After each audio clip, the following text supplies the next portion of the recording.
How to convert SPayLater to GCash. So it is not possible to directly convert SPayLater to GCash. SPayLater is a credit service specifically designed for purchases on Shopee and cannot be withdrawn as cash or transferred to other platforms like GCash.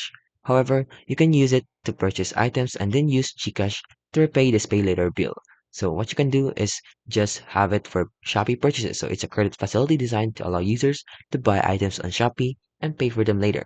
You can either pay in installments or as a lump sum. There's also no direct conversion to GCash. You cannot directly transfer or withdraw SPayLater funds to GCash or any other e-wallet or bank account. You can also have repaying with SPayLater for using your GCash. So you can, however, use GCash to pay for SPayLater bills. So if you have to pay your SPayLater bills, you can use GCash to pay them. And then how to repay is just go to the repay via InstaPay by going to SPayLater bill page and selecting the pay now and choosing InstaPay as a payment method.